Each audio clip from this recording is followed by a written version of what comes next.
Oi gente, bem-vindo a mais um episódio do Em Dupla com Consulta. Eu sou o Lucas Leite e esse é o Hélio Menezes. Olá. Tá aqui com a gente, vai falar um pouquinho sobre o tema dessa semana, que diz respeito à consciência negra. Aproveita que você já tá aí e se inscreve no nosso canal, curte esse vídeo, chama os amigos, ativa as notificações e vamos participar e vamos crescer juntos, beleza? Ajuda a gente a ficar muito grande e a falar sobre vários temas que vocês gostam bastante, já estão recomendando e a gente está anotando tudo que vocês falam na hashtag EDCC Responde.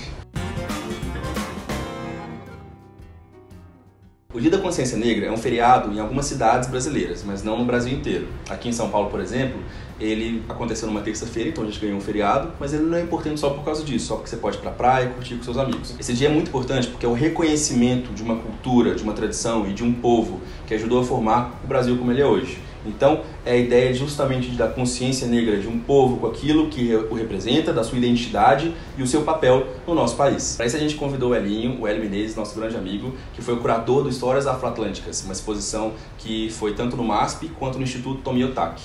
Ele vai falar pra gente um pouquinho sobre como que é alguém formado em relações internacionais, que trabalha hoje com a questão cultural, com antropologia e com coisas também de RI, mas que tem uma pegada um pouquinho diferente daquelas mais tradicionais da nossa área. E vai mostrar para vocês que é possível trabalhar com muitas coisas, estudar várias coisas diferentes, sem necessariamente ter que ficar apegado a determinados padrões que são colocados pra gente em torno das relações internacionais, ligados à questão da guerra, dos conflitos, do comércio internacional. Como se isso resumisse as RI como um todo. Bom, eu sou o Hélio, eu tenho uma trajetória um pouquinho também acadêmica diferente assim das RI, tradicionais, por assim dizer. Eu sou formado em Relações Internacionais pela USP, já faz alguns aninhos.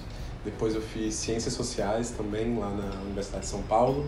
Fiz meu mestrado em Antropologia, então eu fui caminhando de RI para Antropologia e hoje eu estou no doutorado também em Antropologia. Então eu me sinto internacionalista antropólogo, antropólogo internacionalista, alguma coisa assim, no meio do caminho das duas coisas. E aí, sei lá, acho que a minha formação me deu um pouco essa bagagem, assim, um repertório, talvez, de pensar as RI numa outra dimensão. Eu, quando, enfim, era estudante de graduação e estava fazendo minhas pesquisas, estudando, algo me incomodava nas RI, que era, enfim, de uma perspectiva muito euro-americana. Às vezes eu percebia que os debates eram muito interessantes, mas pareciam deslocados no tempo e no espaço. Às vezes eu me sentia como se eu tivesse, não sei, na Alemanha da década de 30, sendo que na realidade eu estou no Brasil no século XXI e aquilo parecia dialogar muito pouco com as questões que eu via, que me atingiam, que nos atingem de uma maneira geral, né? Das RI eu fui atrás, digamos, de uma coisa que me desse, de um campo de conhecimento, que me desse essa perspectiva complementar, né? Ou seja, que não ficássemos só no terreno da guerra e paz, ou na representação unitária do Estado, enfim, uma série também de fantasias coloniais que a gente vai criando nas nossas próprias teorias, né? Mesmo essa ideia de um Estado unitário, que representa um povo, a ideia de nação, são coisas que já não faziam muito sentido quando surgiam, né? Quando surgiram no final do 18, começo do 19, hoje fazem... Hoje menos ainda. Hoje né? menos ainda. E até se conecta com aquilo que a gente falou no vídeo de Game of Thrones, da teoria neorrealista ofensiva, ali a ideia do Estado unitário, racional, que vive num sistema anarco. A gente tem várias abordagens que já colocam o Estado muito mais como essa entidade, um instituto que pode ser descaracterizado, que faz parte de um outro contexto, que na verdade às vezes nem é o principal ator, né? E que é representado por uma série de grupos, etnias, tribos, grupos de interesse, outros atores que têm uma importância a partir principalmente ali do pós-Guerra Fria, né? A gente coloca esses marcos para ajudar a gente, mas eles também são mas isso são marcos para guiar, né? Exatamente. Então, tem muita coisa dentro das relações internacionais que ou é puramente uma reprodução de um determinado discurso, uma determinada narrativa, sim, ou diz respeito a determinados interesses também. Claro, afinal de contas, por exemplo, se eu represento uma grande corporação que tem um interesse comercial qual seja, mas sabe que a melhor maneira, ou a única maneira talvez possível, legal de se fazer a exploração de, sei lá, qualquer outra coisa, estanho no Chile, seja via Estado. Claro, eu vou fazer tudo que eu posso no meu interesse de persuadir o Estado brasileiro para que represente e defenda o meu interesse particular como um interesse coletivo, como um interesse nacional, para usar um termo que a gente reaprende nas RI. Claro, na arena de negociação com o Chile é o Estado brasileiro, mas é mesmo o Estado brasileiro quem está ali? Ou seja, é o interesse de um Estado brasileiro, ou são frações do Estado, ou são tensões internas de quem consegue vencer momentaneamente um certo discurso e mobiliza o Estado a seu nome, enfim. Essas questões todas me tomaram muito no meu curso de RI, era uma coisa que me tomava, eu preciso entender mais do que a época as teorias conseguiam me oferecer. Então, meu caminho de formação foi por essas vias, assim. Então, Hélio, eu vou pedir para você comentar com a gente um pouquinho como é que você se tornou o curador do Histórias Afroatlânticas, que eu sei que não foi sozinho, né? Você teve muita gente contigo, que tem a ver com a sua pesquisa de mestrado, que você pode falar um pouquinho para a gente também. E qual foi o impacto, como é que foi a criação dessa exposição, que ganhou muito destaque na mídia, que foi sensacional e que todo mundo que visitou falou que foi, assim, muito tocante e muito bonito. Todo mundo, incluindo você, né? Incluindo eu, que fui no MASP e arrasei, porque eu amei de paixão.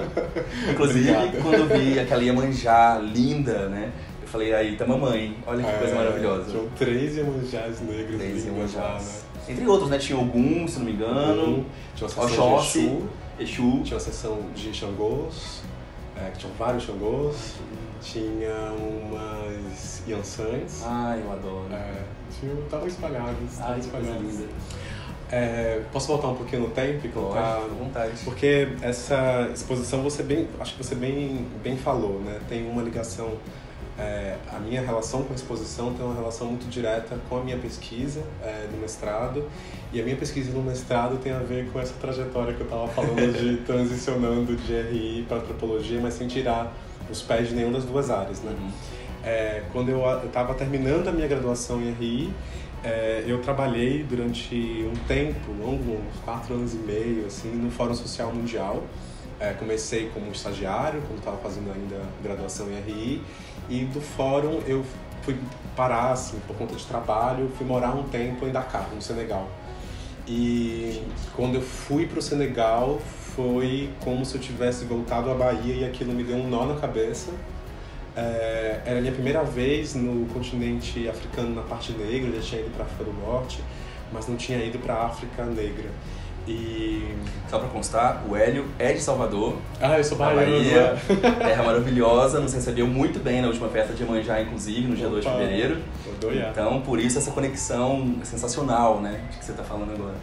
E aí, quando eu cheguei em Dakar e o tempo que eu passei lá, eu nunca vou esquecer que eu fui num mercado de rua, um grande mercado de rua chamado Marché Kermel, que fica na capital do Senegal. E lá tinha um sujeito que estava vendendo muitas esculturas tradicionais africanas, dessas que são reelaboradas, não são do século XIX, XVIII, mas que são inspiradas nelas. E tinha uma escultura em madeira de Xangô que era absolutamente idêntica à escultura que eu via na casa da minha própria avó. Ah, que legal! E que eu via nos terreiros que eu ia e eu falava, como que essa forma atravessou o Atlântico sem mudar? Sabe, como que ela foi, voltou, 5 séculos de colonização, quase 4 séculos de escravidão, e uma forma que continua sendo cultuada, sendo reverenciada, e aquilo mexeu com a minha cabeça. E aí eu falei, eu preciso estudar esse negócio melhor. Gente, que fantástico. E aí disso de precisar estudar esse negócio melhor, eu fui me debruçando sobre essa produção plástica negra, seja tanto a produção plástica religiosa quanto a produção plástica sem matriz religiosa na África e no Brasil. Que formas são essas que atravessaram o Atlântico? Quais são as representações que são feitas do negro tanto na África quanto na América? Representações de si, por si mesmo, do olhar estrangeiro para si, ou objetos que se cria a partir de, não sei, de interesses religiosos, de festas, ou o que quer que seja, e que você vê uma íntima conexão entre 2 continentes com um Atlântico gigante no meio, e fala, talvez não seja tão gigante esse Atlântico assim. Um rio chamado Atlântico. Um rio chamado Atlântico, exatamente. Exatamente. É um riacho, né, para usar a expressão do Alberto da Costa e Silva. Sim. Então aquilo para mim foi algo que me levou a estudar a arte de uma maneira mais... Eu já era, interessado, mas não era um estudioso. Isso em 2011, faz uns aninhos. E então foi por essa via, estudando esse tipo de produção, que me levou à pesquisa de mestrado. E da pesquisa de mestrado que eu defendi no ano passado, sobre arte afro-brasileira. Começou com essa indagação África-Brasil, logo foi virando uma coisa Brasil. Eu fui também entendendo que África é essa. Há uma África fantasiosa, há uma África ideal que a gente cria na cabeça. A própria ideia de uma África já significa discursivamente uma ideia reducionismo, né? Muito, muito forte, né? Ao mesmo tempo que faz parte de pensar politicamente a África como uma unidade, os africanos estão há muito tempo criando não uma identidade africana, mas uma união africana. Perfeito. O que faz todo sentido falar em África e não em Áfricas. Mas do nosso ponto de vista do Brasil, né, do lado de cá do Atlântico, a gente ainda pensa a África como uma região, um país, um povo, uma cultura. Então talvez ainda faça muito sentido pra gente aqui falar em Áfricas. Engraçado que a gente faz isso com os latino-americanos e com os africanos. A gente reduz Totalmente esses povos a uma identidade muito específica, unificada, como se fosse uma coisa só, não tivesse particularidades, ao passo em que com os europeus em geral e também com os Estados Unidos a gente aceita essas diferenças que são muito grandes, essas noções de identidades múltiplas, multifacetadas. Quer ver um exemplo batata disso? Se a gente vai falar, por exemplo, do Achille Mbembe, filósofo, ou Mandela, para falar de um nome mais conhecido. Mandela foi um grande político africano. Mas se a gente fala de, não sei, Foucault, ele foi um pensador francês. Sim. Né? Ele não é um pensador europeu, né? Perfeito. Então, é sempre assim, os políticos e filósofos são africanos, mas quando a gente fala da nacionalidade de teóricos, inclusive de relações internacionais, a gente fala exatamente de onde ele nasceu, de onde ele veio, a gente sabe a história inteira. E de como é importante entender a formação social francesa para a construção do pensamento do Foucault. Perfeito. Né? Agora, da história africana e da construção das identidades e também da formulação desse pensamento político e das suas variáveis a partir da África ou da América Latina, a gente não sabe essas particularidades. Não. E nem no curso de Relações Internacionais, em geral, nós aprendemos, né? Não. Primeiro que a África aparece muito pouco, né? Isso é um dado engraçado, mas triste. Eu fiz 2 graduações. E fiz 2 graduações nas áreas das humanidades e que têm abertura para o outro, por assim dizer, né? Tanto RI quanto Ciências Sociais são cursos que estão querendo entender de alguma maneira a relação nossa com quem está ao lado. E nenhum dos 2 cursos eu li pensadores africanos. Eu li pouquíssimas pensadoras, independente da sua origem nacional. E pensadores negros ou não brancos, acho que a exceção de alguns indianos que se destacam na produção tanto em RI quanto nas ciências sociais, o Baba, Spivak, os demais escapam. Pouco além disso, né? Pouco além disso. Então, dessa pesquisa que gerou um mestrado, eu fui convidado no passado a dar um curso, a apresentar a minha pesquisa de mestrado no MASP, porque eles já estavam num processo de construção da exposição de histórias afroatlânticas, de pesquisa, seminários. Então eu fui dar um curso para apresentar minha pesquisa e nisso fui convidado pelos curadores do MASP para integrar a equipe curatorial, junto com um fantástico artista e curador chamado Aisson Heráclito, também baiano, tem uma marca da Bahia nessa história, para entrarmos como curadores convidados, né? O Heráclito já tinha e tem uma pesquisa robusta no campo da arte, no campo das artes negras, e eu tenho essa pesquisa que virou um mestrado sobre uma produção artística negra brasileira mais contemporânea. Ou seja, quem são os artistas negros hoje, que estão produzindo hoje, que temas lhes informam, quais são as questões políticas, sociais, estéticas, artísticas, que atravessam seus trabalhos. Então foi uma espécie de um casamento feliz. Eu estava terminando a escrita da dissertação com esse tema e era uma exposição que vinha e que esse tema encaixava como algo quase um casamento mesmo. Coroou todo o projeto, né? Não sei se coroou, acho que coroou é coisa de amigo falando. Coroou. Mas certamente trouxe talvez um ponto de vista de uma produção contemporânea negra que é menos conhecida até mesmo para os frequentadores de museus, para os especialistas em arte, para colecionadores, quem frequenta galerias. Mesmo para esse público, que já é um público muito selecionado em nosso país, né? A produção negra escapa. É verdade. A produção negra, seja mais histórica ou seja contemporânea, acaba indo para as margens de interesses, né? E quase nunca são expostos. Então foi nisso que juntou uma coisa a outra. E assim fui parar lá. Maravilha. O Hélio é muito modesto, mas ele não fala, né, por aí que a Stories of Atlanticus foi sair na capa do New York Times. Eu mesmo não sabia disso. E vou deixar claro isso agora para exaltar nosso amigo, para exaltar aqueles que estão produzindo cultura de muita qualidade aqui no nosso país. E aproveitar para perguntar para ele, mas e aí, qual foi a particularidade, a singularidade do Stories Afro-Atlânticas? Já que teve toda essa repercussão, esse impacto, o que trouxe de novo pra gente e por que foi tão legal? Essa é uma pergunta difícil da gente falar da gente mesmo. Uma das coisas que a gente faz é tipo mãe falando de filho, né? Só vê elogio. Paciência, né? Mas eu acho que uma coisa bacana é entender que essa exposição veio junto de outras muitas iniciativas expositivas. Não só no Brasil, mas fora. No mesmo período que estava acontecendo a exposição Histórias Afro-Atlânticas aqui em São Paulo, outras exposições em São Paulo, no Rio, em Nova York, em Lagos, em Paris, na Cidade do México, estavam e estão tomando os temas negros de um modo geral e as artes negras de um modo geral como motivo para suas exposições. Alguns dos artistas negros contemporâneos, brasileiros, que exibimos no máximo no Tomiotaki, estavam com obras ao mesmo tempo sendo exibidas na Cidade do México, por exemplo. Talvez sejam mais conhecidos lá do que aqui, isso é uma questão. Essa exposição também vem na sombra de uma trajetória de outras tantas exposições que vem acontecendo em nosso país sobre o tema. Eu destaco especialmente uma exposição que foi fundamental, que esse ano completa 30 anos, chamada Mão Afro-Brasileira, realizada no centenário da abolição, em 1988, aqui em São Paulo, de curadoria do Emanuel Araújo, que foi uma exposição que pela primeira vez reuniu uma grande exposição, obras só de artistas negros. 30 anos depois, a gente chega com Histórias Afro-Atlânticas absolutamente devedora dessa experiência, mas tentando dar também outros recortes passados 30 anos. É óbvio, o Brasil mudou, o mundo mudou, né?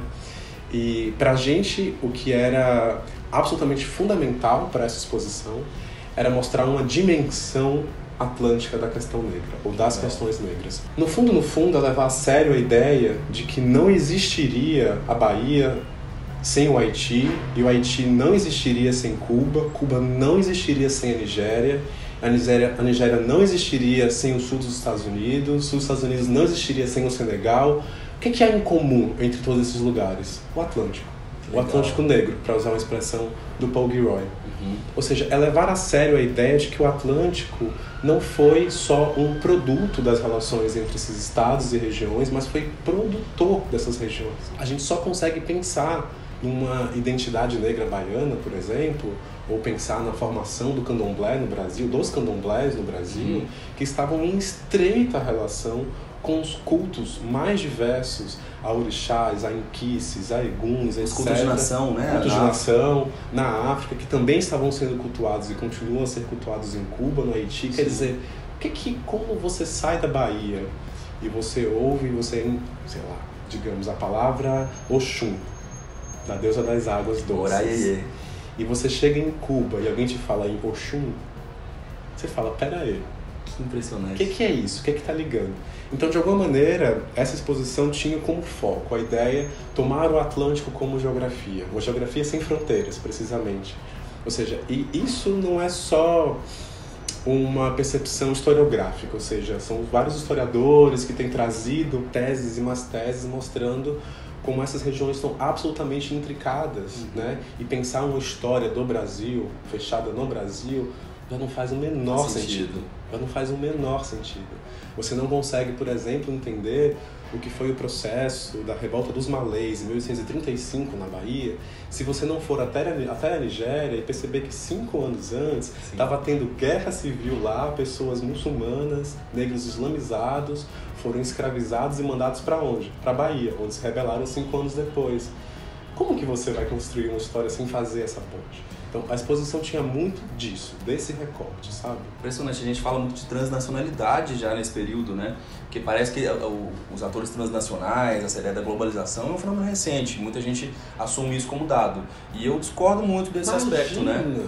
É um fenômeno que existe há muito tempo e que já vem sendo construído, na verdade, não é mesmo? Se pensarmos na relação Brasil-África, então aí a coisa vai adiante, assim, quer dizer, quando a África não entra, os países africanos, ou pelo menos os povos com os quais o Brasil tem proximidade e relações históricas, não entram em nossos cursos, a gente tem tão pouco acesso, não é só um problema porque a gente não está sabendo um pedaço da história de lá. é que a gente está deixando de saber um pedaço gigante da nossa história daqui. Vou te dar um exemplo muito pequenininho, mas que parece importante. Com essa destruição terrível do Museu Nacional, que pegou fogo, né, modo de dizer, perdemos uma série de objetos, uma série de obras de arte. Eu cito uma, que me tocou, assim, que me fez chorar. Um dos primeiros presentes diplomáticos, correspondência diplomática Brasil-África, veio como uma bandeira de um dos reis do antigo reino do Daomé, que mandou para o Brasil uma bandeira de guerra. O tema era tráfico escravo. Interesses lá, interesses aqui. E a correspondência diplomática foi uma bandeira mesmo, um tecido lindo, que era um chamado à guerra, falando: Brasil, olha, precisamos resolver isso daqui, senão vai dar erro. Essa bandeira, esse tecido foi queimado, a gente nunca mais vai ter acesso a ele. Mas esse tecido, que data de alguns séculos já na nossa história, talvez seja um dos mais importantes, um dos mais importantes elementos materiais da diplomacia entre o Estado brasileiro e um Estado, por assim dizer, um reino africano. Essa parte da diplomacia brasileira não está nos nossos livros de história, não está nos nossos cursos de GRI. É uma falha gigantesca, não em relação, percebe? Nós para eles, mas a gente desconhecendo a gente mesmo, né? A nossa identidade, ela é muito mais interessante e diversa do que nós imaginaríamos se nós começássemos a abrir um pouco mais as perspectivas, né? Quando a gente pensa em identidade brasileira, talvez ela fique muito focada na história tradicional do Brasil, que está relacionada àquela questão dos portugueses, aí vem os índios e tem os negros, como se fosse realmente uma grande mistura positiva e legal, que nem os Estados Unidos gostam de ficar falando do melting pot, como se realmente tivesse misturado de uma forma positiva, né? Essa coisa que somos países diversos, mas que não sabe lidar com a sua diversidade. Então acho que entra um pouco aí, a gente não sabe contar a nossa história também. Acho que esse é um dos problemas principais. A narrativa do que é o Brasil está sempre focada numa construção muito específica, cronológica, e muito focada no eurocentrismo. Totalmente.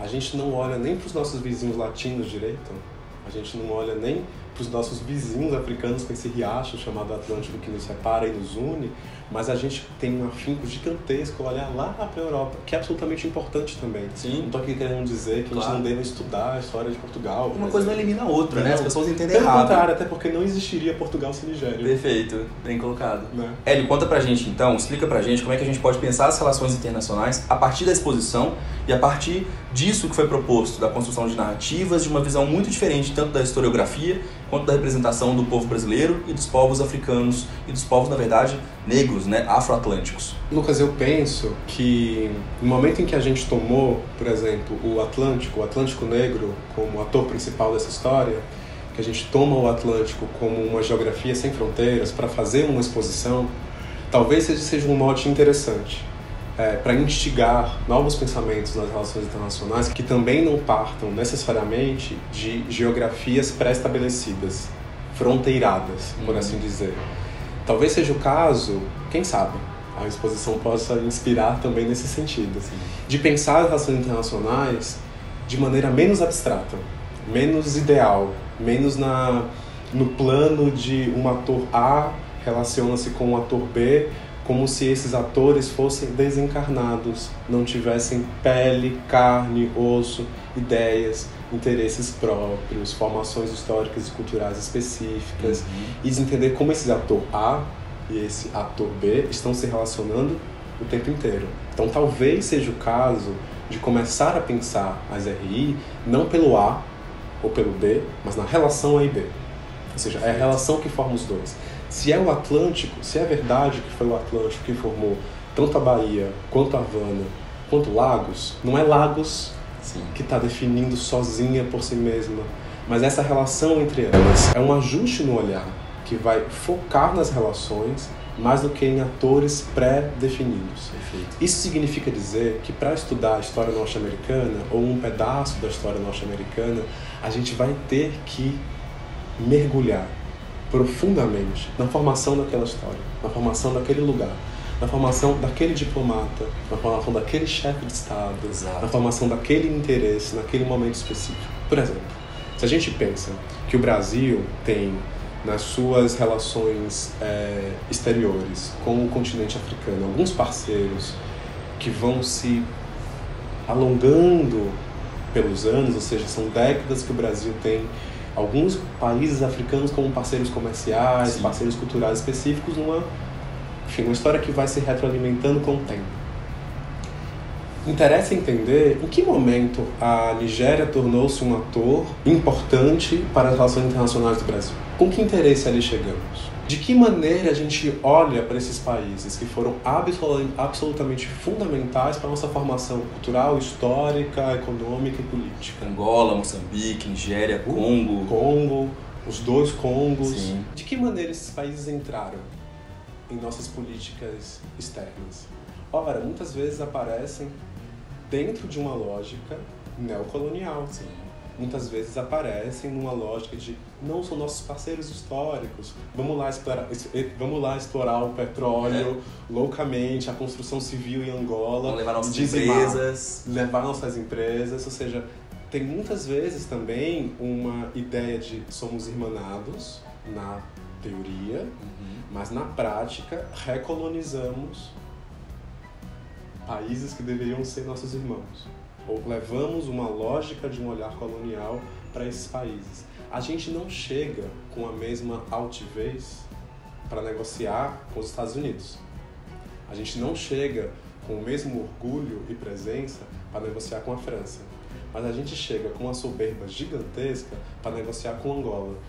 O que está por trás disso? Não só porque Angola é, no jogo das relações internacionais, menos poderoso ou influente que os Estados Unidos ou a França, mas porque nós, brasileiros, formadores de políticas públicas, formadores de política externa, aliás, a política externa é uma política pública. É, bem colocado.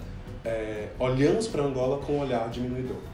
E ao olhar com um olhar diminuidor para Angola, a gente já chega na mesa de negociação impondo e não negociando. Ou seja, tem algo aí para além do ator Angola, do ator Brasil. Mas é preciso a gente investigar quais são as relações entre eles que estão informando uma postura de soberba do Brasil frente àquele governo. E isso não vai ser a teoria pura de RI que vai nos dar. Isso precisa de um deslocamento do olhar para a relação. Eu acho que fiz uma longa digressão sobre como que a exposição podia dialogar de alguma maneira, me perdoe. Imagina. Mas eu acho que é um pouco isso.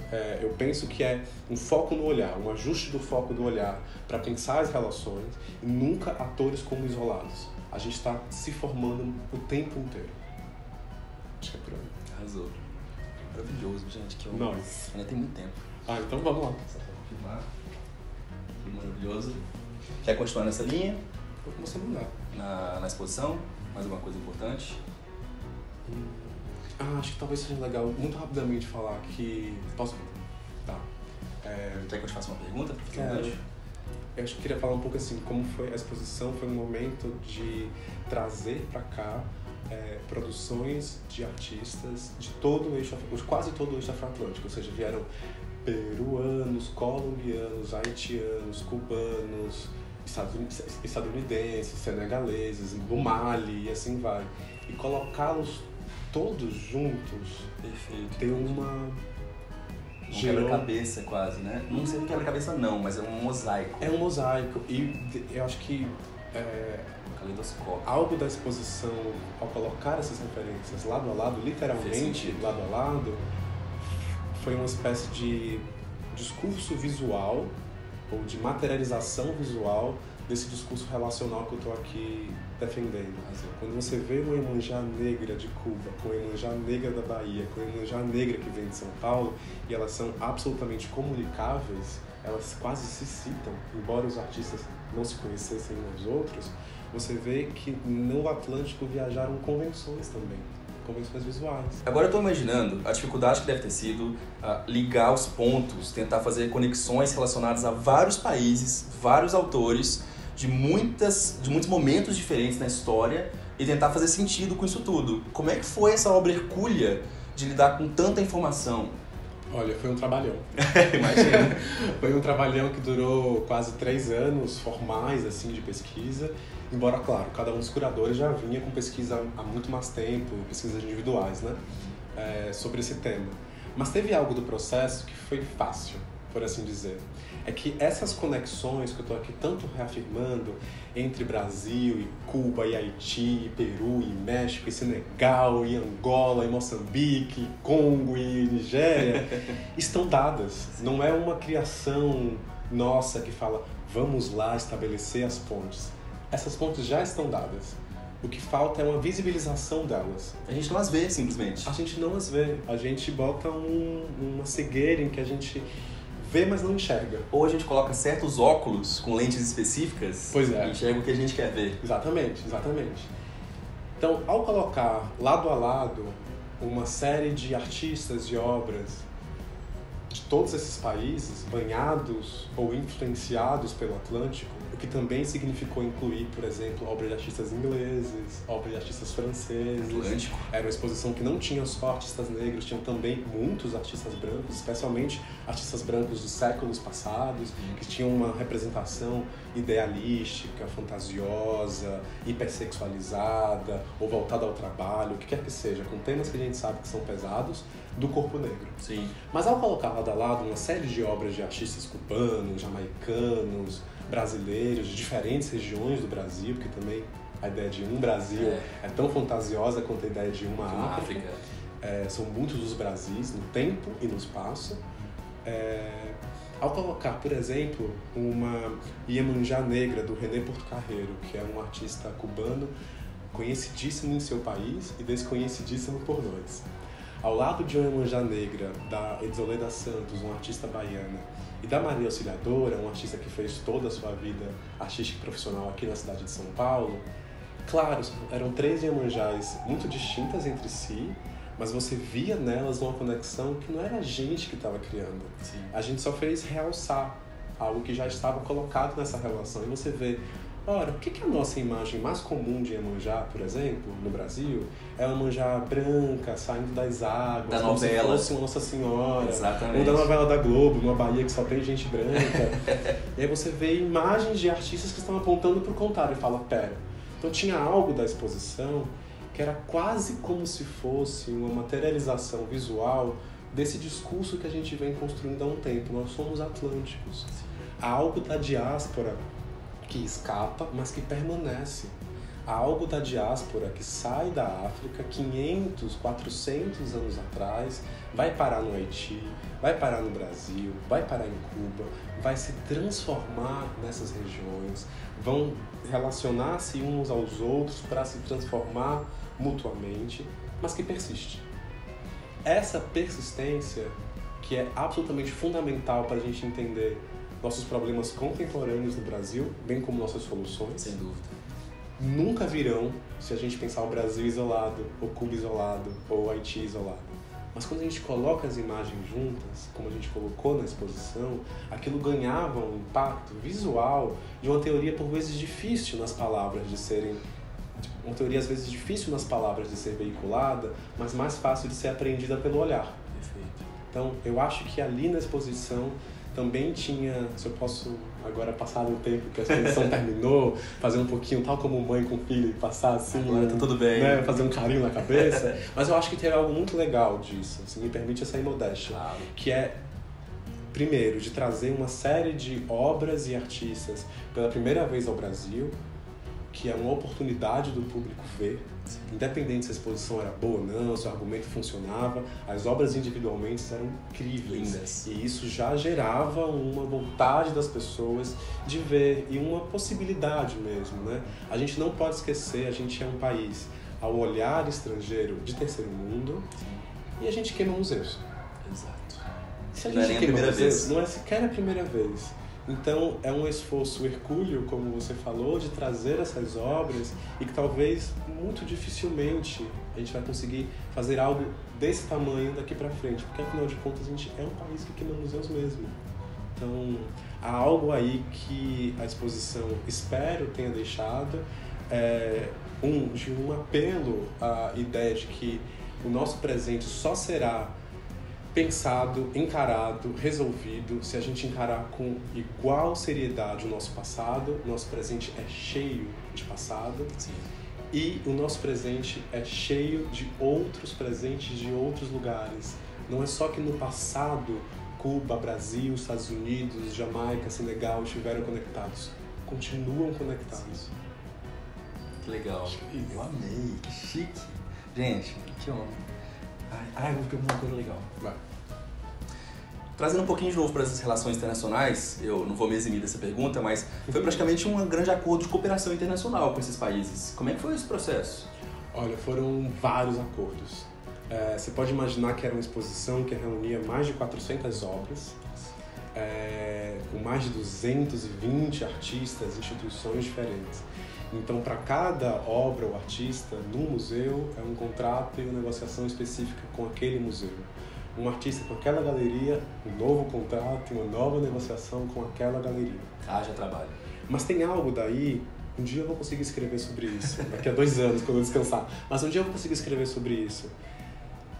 Nesse processo de negociações com outras instituições, outros museus, outros colecionadores particulares, outras galerias de outros países, mesmo do Brasil, mas especialmente de outros países, e pensando em países do dito primeiro mundo, tem algo aí que ainda merece uma maior atenção. Porque a nossa negociação, por muitas vezes, chegava em diálogos sobre colonialidade, ou pós-colonialidade, ou decolonialidade. A gente fez, por exemplo, uma série de pedidos a uma instituição muito importante, que eu não vou dizer o nome, mas que chama Louvre, falei? A Beyoncé pode, a gente não. A Beyoncé pode, pois é. Mas também, né? A Beyoncé pode tudo. Pois é. Deus é Deus, né? Exato. Mas, por exemplo, a gente fez uma série de pedidos ao Louvre que foram imediatamente negados ou sequer respondidos. O Louvre não é o único caso. A gente sabe que muitas vezes nas negativas das respostas vinha, quando não de maneira explícita, que também veio, mas de maneira subliminar, a ideia de que vocês não têm segurança institucional, talvez vocês não tenham os níveis de segurança mesmo, contra roubo de obra ou de climatização da sala expositiva. E aspectos técnicos, talvez? Aspectos técnicos que a gente sabe que por trás dos aspectos técnicos tem uma compreensão política. Claro. A gente sabe, mas talvez eles não, que um museu como o MASP, por exemplo, os grandes museus brasileiros, talvez tenham sistemas de segurança e climatização superiores a grandes museus do terceiro mundo, por estarmos nos trópicos e por sermos um país perigoso. Exato. Quer dizer, a gente tem exigências de segurança e de climatização muito maiores do que uma série de instituições do dito primeiro mundo que não tem, exatamente porque não enfrentam os problemas que a gente aqui enfrenta. Então, nesse processo, ficou muito evidente uma divisão internacional do trabalho e da excelência, evidentemente, assim, o que significa emprestar uma obra do Metropolitan Museum para um museu em São Paulo. O Metropolitan é um caso interessante. A gente trouxe na exposição, tinham 2 obras que eram absolutamente idênticas, assim, era o mesmo tema, o mesmo motivo, mas elas foram feitas por artistas diferentes, em períodos diferentes, em países diferentes. Eram iguais. Uma chama-se Fuga de Escravos, feita no Brasil, por um artista chamado Biar, e a outra chama-se, né, porque a tela ainda existe, On to Liberty, Em Direção à Liberdade, feita por um artista chamado Kaufman, nos Estados Unidos. As telas eram iguais, idênticas, com contextos distintos, localidades distintas, e essa era uma obra, On to Liberty, que pertence ao acervo do Metropolitan Museum em Nova York. Não só pertence ao acervo, como fica na parede do museu. Ou seja, não sai. E veio para cá, após algumas negativas, inclusive. Mas qual foi o processo de convencimento? Primeiro a gente tinha a tela homônima, a tela muito parecida, homóloga. Não sei.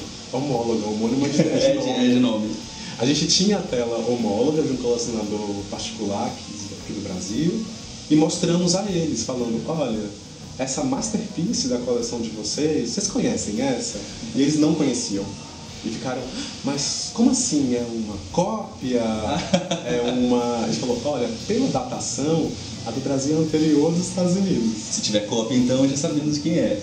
Então ficou toda uma questão que para a gente foi necessário convencê-los em termos políticos. De falar, olha, essa é uma tela que a gente não tem a menor dúvida, é da maior importância para a história dos Estados Unidos. Não é à toa que está na parede fixa do Metropolitan Museum em Nova York. Mas é uma tela de enorme importância para o Brasil. E os brasileiros têm que ter a oportunidade de vê-la, de estudá-la, de sairmos tocados por ela. Se essa tela, que tem uma tão absolutamente idêntica aqui no Brasil, não é mostrada lado a lado, não é possível de ser vista aqui, mas só é possível de ser vista lá, tem algo de uma colonialidade que se reproduz por uma hierarquia entre os países. Por que os americanos têm acesso a essa obra? A gente também não pode ter? Essa negativa que vocês nos dão não é sintomática de uma certa continuidade, de um olhar sobre o Brasil?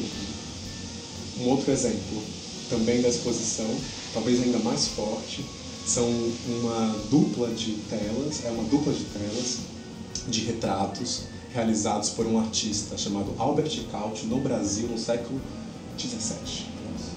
Trata-se das primeiras representações em retrato por um artista profissional que passou por escola de arte de corpos negros no Brasil. São os primeiros registros. Essas obras evidentemente tinham que estar nessa exposição. São obras de olhar colonial, repletas de ideias do século XVII, que hipersexualizam tanto o homem quanto a mulher negra, mas são as primeiras telas em que pessoas negras no Brasil são retratadas por um artista profissional.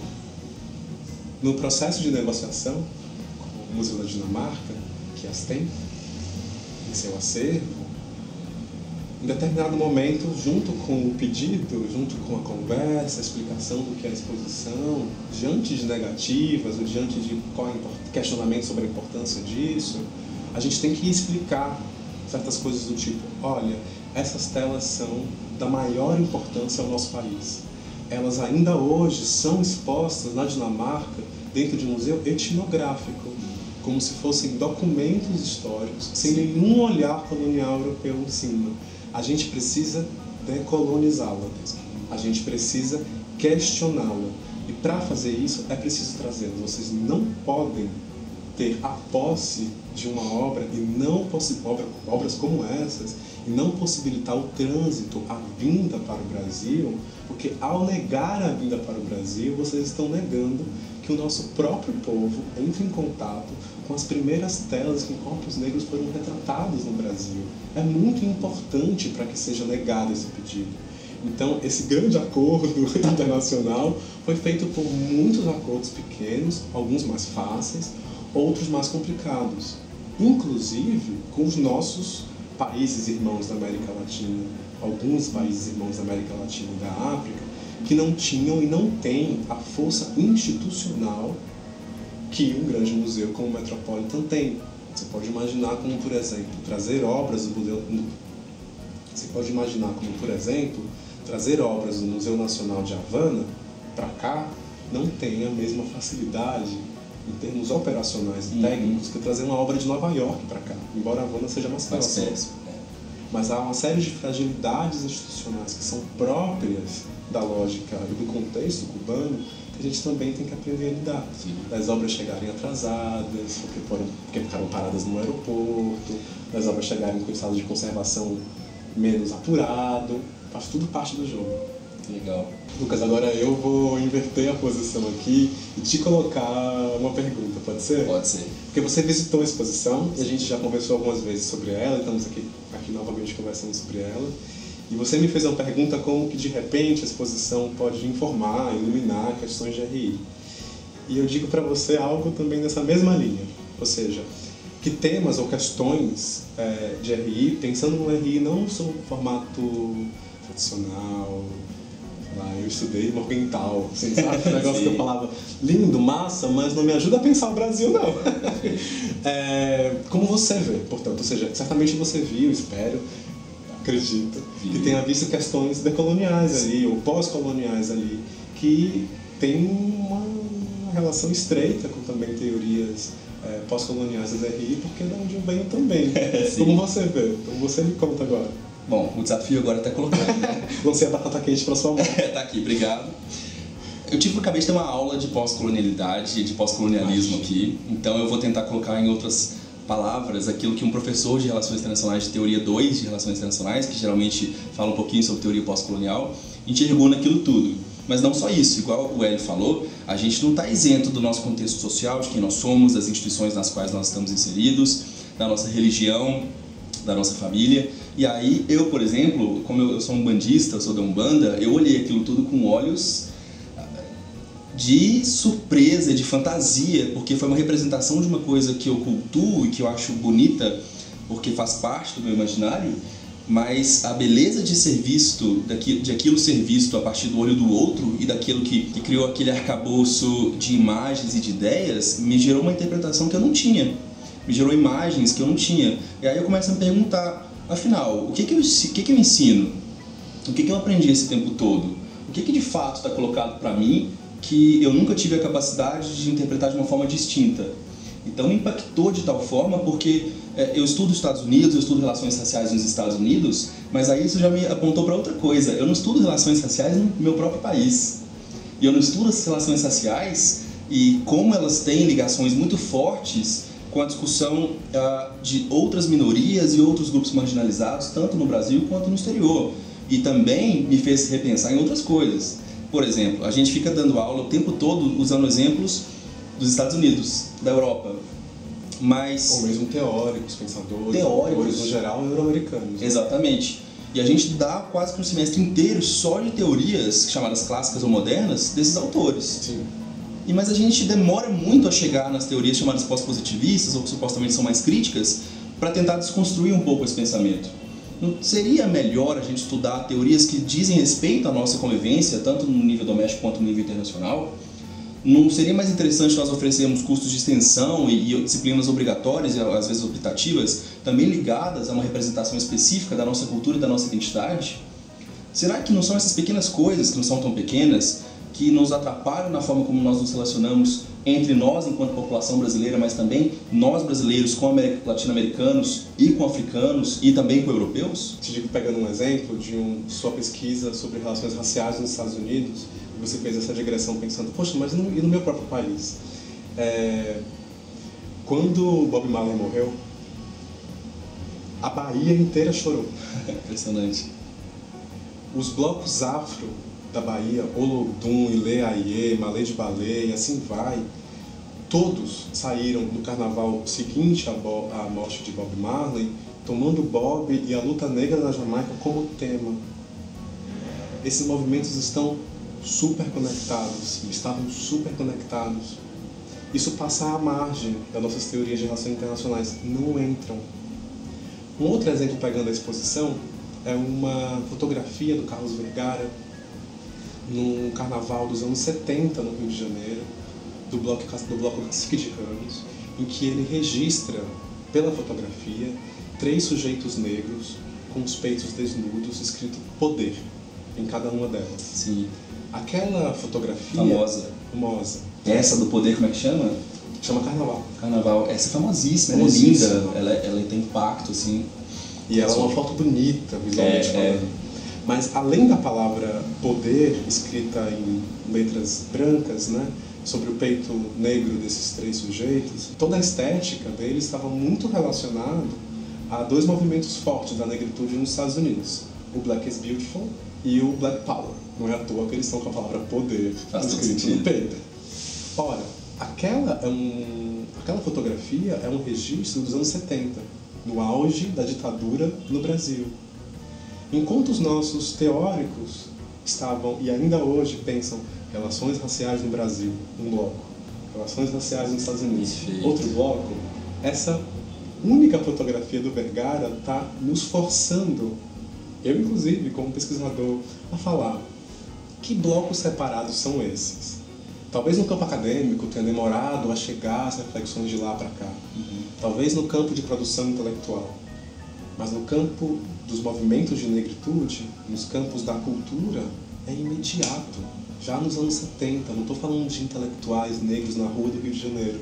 Estou falando de 3 sujeitos que estão saindo numa escola, num bloco de carnaval, no meio da rua, que não tem, muito provavelmente não tinham acesso ou interesse a grandes discussões teóricas sobre as relações raciais nos Estados Unidos, mas já incorporavam, literalmente, no seu próprio corpo, os ideais de Black is Beautiful e de Black Power, nos anos 70. De lá surgiu, aqui apareceu rapidamente. Apareceu e foi ressignificado, relido. Se a gente não abre nosso olhar, como pesquisadores mesmo, como estudantes, gente interessada nas relações internacionais, para além dessa lógica muito estadista das relações entre um país e outro, mas se abrirmos o olhar para o que essa fotografia pode nos impulsionar a pensar, a gente vai ver que as relações internacionais estão acontecendo para além, para quem, ao lado, atravessando, acima, abaixo das relações diplomáticas propriamente ditas, né? Do Estado, por si só, essa categoria analítica que ninguém sabe muito bem explicar quando sai do padrão unificado, racional, unitário. Exatamente. Já que a gente está falando de teoria pós-colonial, não tem como falar da questão das narrativas, das imagens, dos discursos. E aí eu não tenho como também não pensar que a exposição, o Histórias Afroatlânticas, tem tudo a ver com arte. E arte é uma linguagem que foi muito capaz de mostrar pra gente, em termos práticos, empíricos ali, da nossa cara, aquilo que a gente não consegue construir enquanto narrativa de um povo. Você acha que eu tô certo? Acho que esse é o caminho? Olha, eu acho que as imagens têm um poder que é só delas. Sim. Por mais que a gente passe horas debatendo ideias, por vezes basta uma imagem para sintetizar aquilo que a gente está há muito tempo elaborando. E nisso, as exposições, especialmente exposições como essa, que são declaradamente políticas e politizadas, as imagens criam narrativas. Perfeito. As narrativas também criam imagens. E é possível e necessário trazer esse confronto. Nessa exposição tinham imagens de um olhar bastante violento e colonial, que ainda hoje ofende subjetividades negras no Brasil. Não são imagens fáceis de se olhar, não são imagens fáceis de se ver. Mesmo a gente estando em 2018, mesmo a gente achando que esse passado já passou, a gente sabe que ele não passou. Exato. E por isso elas doem. Mas também havia imagens que são contranarrativas, por assim dizer. Não gosto muito da expressão, porque eu acho que elas não são só contra, elas geram. Sim, né? sim. Elas não só resistem, como elas criam algo para além, criam novas narrativas, né?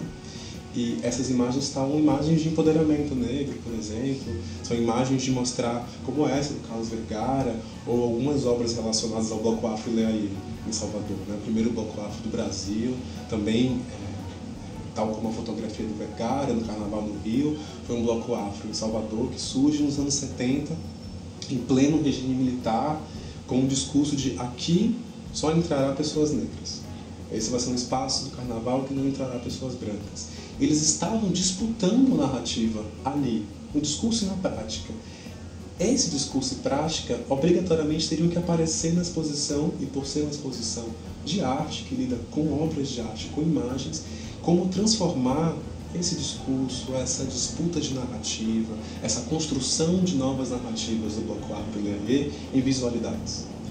Então, ao trazer as visualidades, claro, a imagem contém tudo nela, mas exige do nosso olhar um certo acervo. Nem todo mundo que passou pelas imagens do Leaie entendeu que ele foi fundado nos anos 70, que tinha um discurso assim e assado, e estava em íntima conexão com movimentos negros nos Estados Unidos, na Nigéria. Mas certamente saiu dali impactado com alguma coisa. Tipo, o que é esse bloco? Talvez eu nunca tenha ouvido falar, ou talvez já tenha visto, mas não entendido. Então, o campo das imagens é mais um campo de disputa narrativa. Eu pelo menos vejo assim. É mais um lugar em que a gente está disputando mesmo que imagem de país a gente vai construir, que imagem da gente a gente vai ter, porque as imagens sempre foram manipuladas, criadas, negociadas. Relacionadas com interesses em poder. Absolutamente. Se a gente pensar o que é a criação dos grandes museus do mundo, todos, e os nossos no Brasil também não fogem, exato, são ligados a grandes famílias, a grandes poderes, a políticas públicas condicionadas, geradas a partir de interesses muitas vezes privados. Quer dizer, quando a gente estabelece os nossos museus brasileiros, né, se a gente pensar nos grandes museus brasileiros, qual a formação do acervo deles? Basicamente afro-europeia. Então é nesse campo que a gente está disputando também. Então eu vou dar uma dica para vocês, que tem tudo a ver com o que a gente falou agora, que o Hélio comentou, que é o Ocupação Ileaê, que está no Itaú Cultural. Vai assistir, vai ver, vai se manifestar de várias formas, tira foto, comenta com seus amigos, porque está sensacional. São amigos nossos, inclusive, que estão lá organizando, são pessoas maravilhosas, que colocaram muito carinho, muito empenho nessa exposição Ocupação Ileaê no Itaú Cultural. E para quem está aqui em São Paulo, para quem mora em São Paulo e está nos vendo, não precisa esperar uma nova exposição como Histórias Afroatlânticas acontecer. Há uma série de lugares de memória e de arte negra que merecem e precisam ser visitados. Para citar apenas um, vão ao Museu Afro-Brasil, que fica no Parque do Ibirapuera. É um grande museu que tem um acervo enorme, com muita história para contar e ainda pouco conhecido por muitos de nós. Então não dá pra gente criticar e só ir visitar museu quando viaja, vai pra fora. Exatamente. Estando aqui na cidade de São Paulo também a gente precisa conhecer. Perfeito. Então, gente, conversei aqui com o Hélio Menezes, que foi curador do Histórias Afroatlânticas. Conversa sensacional. Eu aprendi horrores sobre teoria pós-colonial, sobre a abordagem que a gente tem que ter em relação à nossa cultura e nossa identidade. Para mim foi muito legal, espero para vocês também. Então é isso, brigadíssimo, Hélio, eu amei. Eu também adorei, eu que te agradeço. Espero voltar muitas vezes. Vai voltar. Deixa aqui registrado meu pedido de retorno. Já está registrado, está Assim, garantido. preso em relação a isso. Não tem mas jeito. eu que agradeço. A gente vive um momento no país e no mundo que são momentos difíceis, delicados, que exigem da gente reflexão por todos os lados. E eu acho que é mesmo o momento da gente voltar um pouquinho, botar 2 pezinhos para trás, entender um pouco do que foi nossa história, do que é nossa história, do que a gente pode com isso fazer daqui para frente. Faz parte de todo e qualquer grande povo, toda e qualquer grande nação, se é que ainda podemos usar esse termo com algum respiro. Legal. Conhecer a si mesmo. Perfeito. Conhece-te a ti mesmo é um ensinamento antigo que vai se reproduzindo, mas muitas vezes a gente não incorpora. Conheçamos-nos a nós mesmos. Eu acho que esse é um convite, um apelo, porque em tempos tempos sombrios, em tempos delicados, em tempo em que a política está invadindo mais abertamente a nossa vida, inclusive de maneira violenta, vale a pena a gente entender, desconstruir certas imagens do nosso próprio país, por exemplo, de um país cordial, de um país ordeiro, de um país de encontro de raças. A gente sabe que a maior parte do nosso país foi formada por violências, por desencontros de raça. Tem uma frase do poeta Leminski, que eu gosto muito, em que ele acha super irônico, em que ele fala assim: o Brasil, todo mundo sabe, foi descoberto por Cabral e fundado pela violência. Então vale a pena a gente revisitar essa história, parar de nos enganarmos um pouco, porque eu acho que só assim a gente vai construir um amanhã um pouco mais aliviado do que a gente está vivendo no presente agora. Então, é um convite, um apelo, a gente está nessa briga e luta para nos mantermos vivos, afinal de contas, né? Podemos conversar com as pessoas, aprender um ambiente de troca democrática, inclusive de discordância de ideias. Isso é absolutamente fundamental. Então, te agradeço por mais uma janela, mais uma oportunidade da gente trazer esse diálogo. Obrigado, eu que agradeço, eu adorei. Tamo junto. E é isso mesmo, tamo junto. Vamos continuar então. O Hélio vai voltar várias vezes, eu tenho certeza absoluta, porque foi muito legal. Então, se você gostou, curte nosso vídeo, se inscreve no canal, ativa as notificações, compartilha com seus amigos e a gente se vê no próximo vídeo, quinta-feira. Tchau, tchau. Até mais. Oi, seguidores. Nós vamos usar isso, tá? Esse é meu momento, youtuber. Eu vou comprar uma claquete ainda. Ai, eu vou adorar. Chama a segunda vez que eu tiver. Vou chamar, querido, você vai ser chamado várias vezes. Maravilhoso, eu tô amando.